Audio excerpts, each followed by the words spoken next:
The glitz and glamour of Hollywood have always been accompanied by an underlying shadow of mystery, intrigue, and complex human relationships that unfold behind closed doors.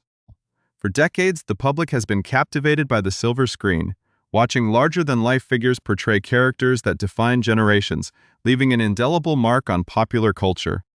We see the flashing lights of the red carpets, the pristine smiles at film premieres, and the seemingly flawless lives of the individuals who bring our favorite stories to life.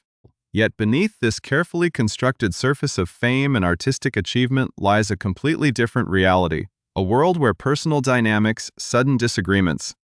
and deep legal conflicts can emerge from the shadows to completely alter the narrative of a celebrated career. It is within this fragile intersection of public perception and private turmoil that our current story unfolds, serving as a reminder that the most compelling dramas are often those that take place when the cameras stop rolling and the real world intrudes upon the realm of cinematic fantasy. Before we dive deeper into the intricate layers of this developing situation and explore the startling revelations that have recently come to light in the heart of the entertainment capital, we kindly invite you to become a permanent part of our community by subscribing to the channel, ensuring you never miss an update on the stories that shape the world of entertainment and beyond. To truly understand the gravity of the events currently unfolding in a Los Angeles courtroom, one must first look back at the cinematic landscape of the mid-1980s, a golden era of filmmaking that introduced audiences to timeless narratives and unforgettable characters. It was a time when a specific sci-fi classic captured the imagination of millions around the globe, grossing hundreds of millions of dollars and embedding itself permanently into the cultural zeitgeist. At the very center of this massive cultural phenomenon was a young, eccentric, and remarkably talented actor who portrayed a deeply memorable, socially awkward father figure, a role that required an incredible depth of physical comedy, vulnerability, and distinct artistic choices. This performance did not just propel the movie to historic success, it established the actor as one of the most unique, unpredictable, and fiercely independent voices in Hollywood, a reputation he would continue to cultivate over the subsequent decades through avant-garde filmmaking, literature, and unconventional artistic expressions. For 40 years, his name has been synonymous with a certain kind of brilliant eccentricity, making him a revered figure among cinephiles and casual viewers alike, who have always viewed him through the lens of his iconic early work and his subsequent dedication to counter-cultural art. However, the passage of time often brings unexpected transformations, and the contemporary reality for this celebrated 62-year-old artist has shifted dramatically from the nostalgic innocence of time-traveling blockbusters to the harsh clinical atmosphere of modern legal proceedings. The peaceful, artistic life he built in his quiet neighborhood of Silver Lake, an area known for its bohemian vibe, historic architecture, and creative residents, has recently become the focal point of an intense legal dispute that threatens to overshadow his lifelong artistic legacy. This conflict did not emerge overnight, but rather represents the boiling point of a complex interpersonal relationship that began nearly a decade ago in the digital sphere, far removed from the physical streets of California. It is a modern tale of connection, where social media served as the initial bridge between a Hollywood icon living in the United States and an aspiring individual from across the Atlantic Ocean in the United Kingdom. What began as a distant digital introduction eventually evolved into a physical meeting years later, setting off a chain of events that would ultimately lead both individuals into a bitter public confrontation defined by diametrically opposed narratives, shocking allegations, and a desperate struggle to protect personal reputations. The core of the current legal battle rests upon a civil lawsuit filed earlier this year, an official document that contains a series of deeply troubling and sensational claims that have sent shockwaves through the entertainment community. The legal filing presents a narrative of exploitation, broken promises, and emotional distress, painting a picture of a dream turned into a nightmare beneath the California sun. According to these initial allegations, the relationship was defined by a massive imbalance of power, where the promise of career advancement, Hollywood stardom, and stable domestic employment was allegedly used as a mechanism to entice an individual to relocate across the globe, only to discover a far more controlling and dark reality upon arrival. The legal documents detail allegations of confinement, forced domestic labor, and severe personal mistreatment, creating a highly volatile public image that threatens to permanently damage the actor's future ability to secure employment. and maintain his standing within the highly competitive and sensitive entertainment industry. For an artist whose livelihood depends on his public reputation and his ongoing creative projects, such public claims represent an existential threat. A dark cloud that cannot easily be dispersed. In immediate response to these severe public allegations, the acclaimed actor has stepped forward into the legal arena, breaking his silence to firmly and unequivocally deny every single claim leveled against him in the lawsuit. Filing an official declaration in the Los Angeles Superior Court, the veteran performer has launched a powerful counter-offensive, characterizing the entire lawsuit not as a legitimate quest for justice, but as a calculated, malicious shakedown attempt specifically engineered to extort financial compensation from him. In his detailed legal response, he articulates a profound belief that the sensationalized narrative was deliberately constructed to intimidate him, leveraging the fear of negative media exposure and the potential destruction of his professional career to force a lucrative out-of-court settlement. By presenting his own sworn testimony and submitting corroborating evidence to the court, the actor is attempting to systematically dismantle the narrative put forward by his accuser, shifting the focus of the legal proceedings from his alleged misconduct to what he characterizes as a pattern of erratic behavior, deceit, and physical aggression on the part of the plaintiff. As the legal machinery of the Los Angeles Superior Court begins to grind forward, the public is left to contemplate two entirely irreconcilable versions of the truth, each supported by its own set of dramatic assertions and emotional gravity. On one side stands a vulnerable individual claiming to be a victim of deception and severe mistreatment in a foreign land, while on the other stands a Hollywood veteran fighting desperately to defend his honor, his property, and his 40-year artistic legacy against what he views as a ruinous financial extortion scheme. The atmosphere surrounding the case grows increasingly tense as both sides prepare for an upcoming court date in mid-July, an occasion that promises to bring further scrutiny to the private lives of those involved. This opening chapter of the dispute serves as a dramatic prelude to a much larger, more detailed revelation of facts, where every interaction, every piece of digital communication, and every physical altercation will be meticulously examined under the cold light of the law, revealing the true nature of a Hollywood relationship that went tragically wrong. The intricate details of this complex legal battle reveal a starkly polarized narrative, where every single event is viewed through two completely different lenses, turning a private domestic dispute into a high-stakes courtroom drama. To fully comprehend the escalation of this conflict, one must examine the specific allegations brought forward by the British model, identified in the legal documents as Jane Doe, and the systematic, point-by-point refutation presented by the 62-year-old actor Crispin Glover. The legal filing submitted by Jane Doe in February paints a harrowing picture of her journey from the United Kingdom to the United States, a journey she claims was built entirely on false pretenses and manipulative promises. According to her version of events, Glover had enticed her to leave her home country behind by promising to utilize his substantial Hollywood influence to help her launch a successful acting and modeling career in Los Angeles. She asserted that the veteran actor had explicitly promised to provide her with both a stable home and legitimate employment opportunities within his various creative enterprises, creating a professional and secure foundation for her relocation. However, she claims that upon her arrival in California, the reality of the situation shifted instantly and terrifyingly, alleging that Glover's true intention was to force her into a position of total subjugation, essentially transforming her into a live-in girlfriend and a domestic sex slave who was held captive and subjected to forced labor under his roof, in sharp contrast to this dark and predatory narrative. Crispin Glover's sworn declaration to the Los Angeles Superior Court presents an entirely different timeline and dynamic, stripping the relationship of any professional or coercive undertones. Glover stated that his connection with Jane Doe actually began more than a decade ago, tracing back to 2015 when she first reached out to him via the social media platform Facebook.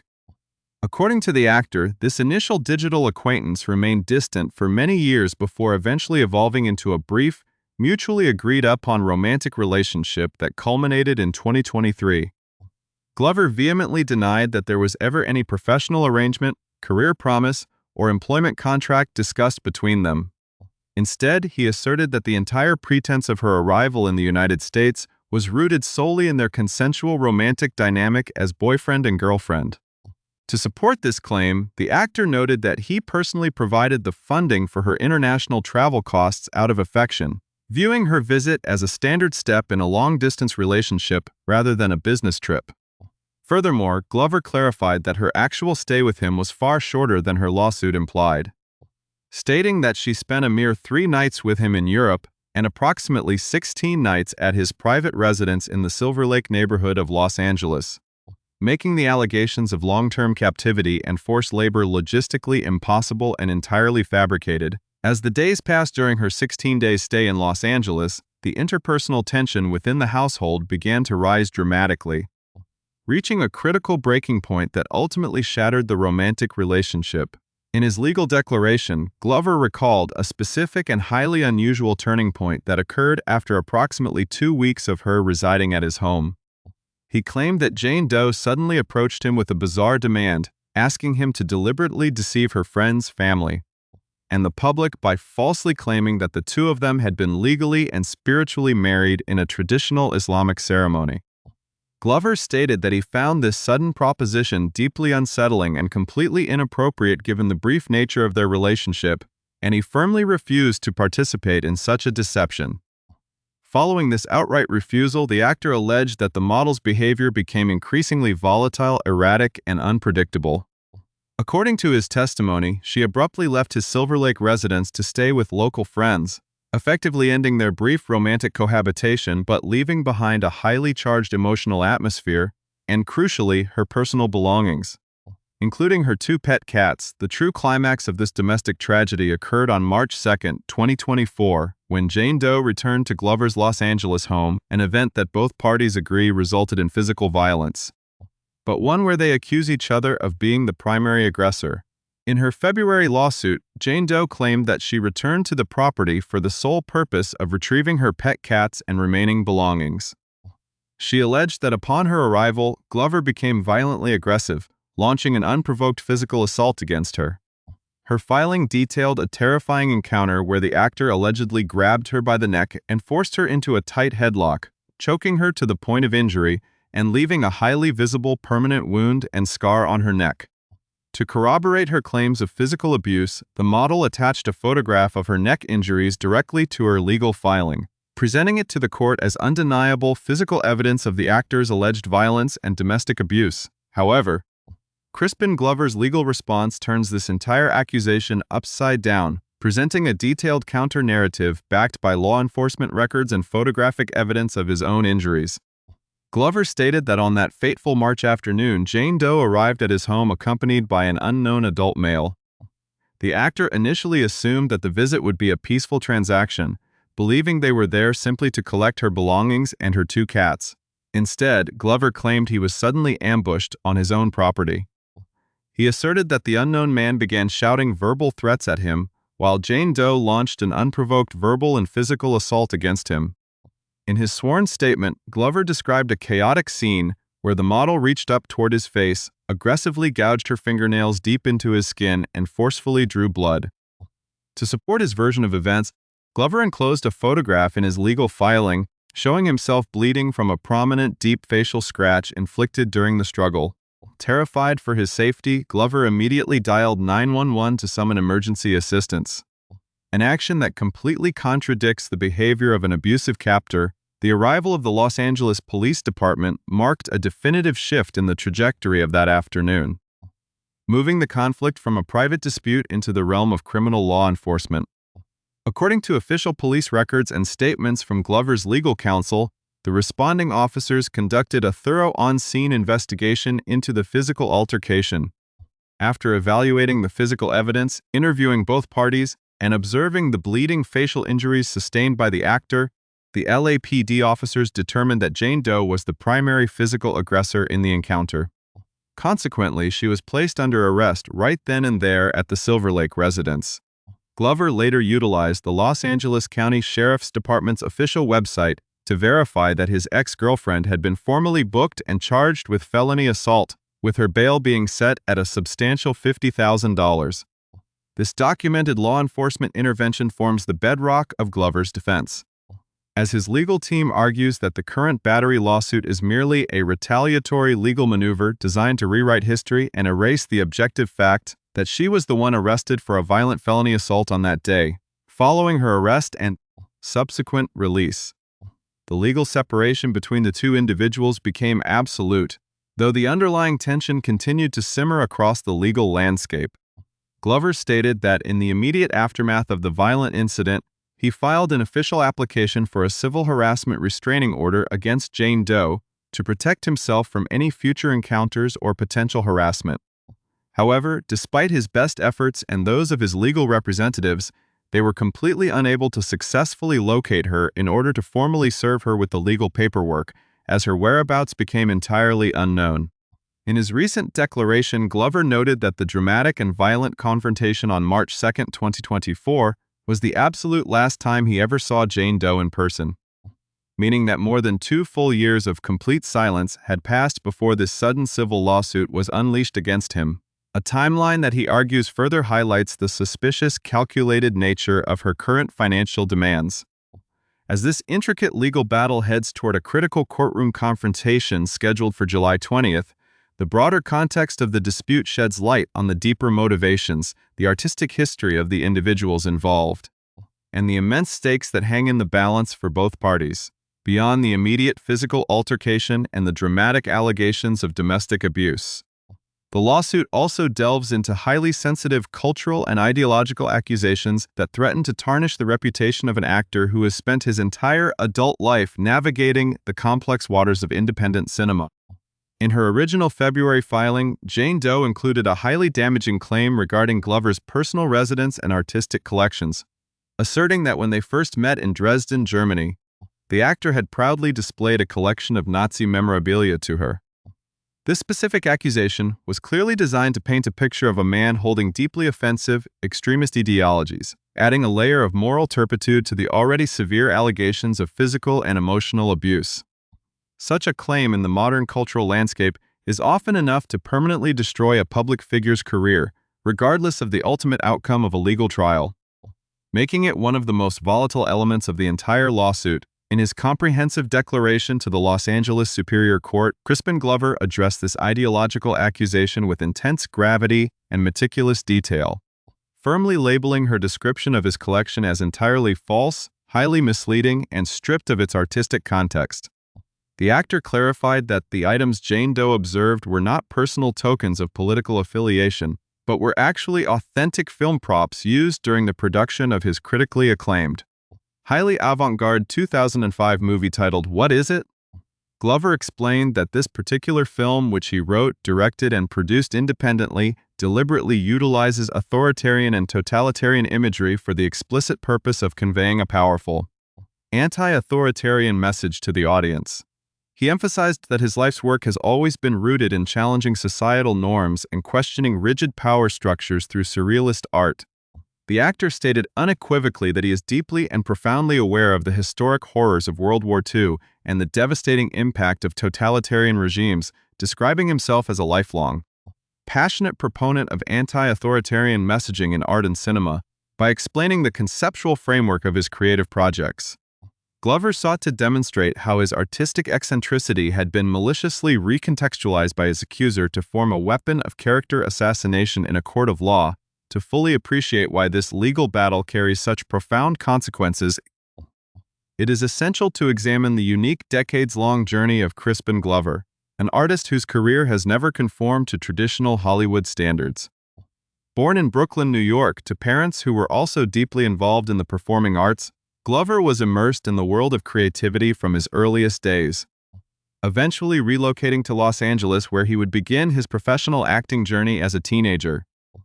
While his portrayal of George McFly in the 1980s time travel classic brought him mainstream fame and financial security, it also created a mainstream expectation that the young actor had no intention of fulfilling. Rather than capitalizing on blockbuster success to become a conventional leading man, Glover chose a highly idiosyncratic path, frequently choosing roles in dark, independent films, collaborating with visionary directors like David Lynch and Tim Burton, and channeling his resources into his own deeply experimental cinematic trilogies.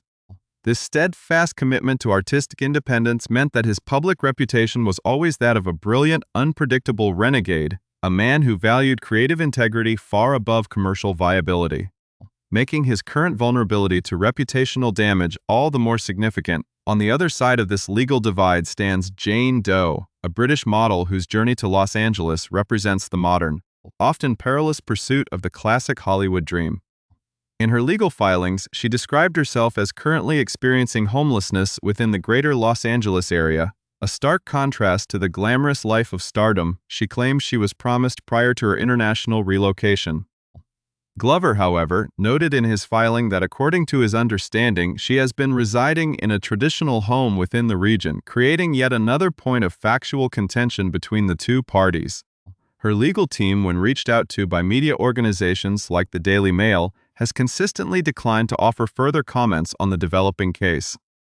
preferring to let their extensive February filing speak for itself within the confines of the judicial system. This wall of silence from her legal representation contrasts sharply with the public and detailed defense mounted by Glover and his prominent defense attorney, who have consistently maintained that the reality of the situation is documented by objective law enforcement actions rather than emotional rhetoric. The upcoming court date on July 20th represents a critical juncture for both individuals, as a Los Angeles Superior Court judge will evaluate Glover's explicit request to throw out specific portions of the lawsuit, particularly those related to statements Jane Doe made regarding the actor's past interactions with law enforcement. Glover is fighting to have the court dismiss her claims that he had previously filed a false police report and a fraudulent petition for a restraining order against her following their initial separation. The actor's legal team argues that these specific allegations are entirely groundless and are included solely to prejudice the court and the public against him, distracting from the objective reality of her own documented arrest for felony assault. The outcome of this specific hearing will likely dictate the scope and direction of the rest of the litigation, determining whether the case will proceed as a massive sweeping trial encompassing years of personal history, or if it will be narrowed down to the specific actionable claims of battery and physical injury, as the entertainment world watches this high-stakes legal battle unfold under the intense scrutiny of the California judicial system. The story of Crispin Glover and Jane Doe serves as a sobering modern parable about the volatility of human relationships in an age where the boundaries between the private sphere and the public arena are increasingly blurred. What began as a simple distant connection on a digital social network nearly a decade ago transformed into a brief romantic attachment, only to ultimately devolve into a nightmare of physical violence, police intervention, felony charges, and devastating civil litigation. For the 62-year-old actor, the stakes could not possibly be higher, as he fights not just to avoid financial liability, but to rescue his 40-year artistic legacy from being permanently defined by the sensationalized headlines of a bitter domestic dispute. For the plaintiff, the lawsuit represents a public demand for accountability and a desperate quest for justice within a system that must now meticulously weigh conflicting photographs, police reports, and sworn declarations to uncover the absolute truth. When the court gathers in mid-July, the ultimate narrative of this Hollywood tragedy will finally begin to take its permanent shape, proving once again that behind the silver screen,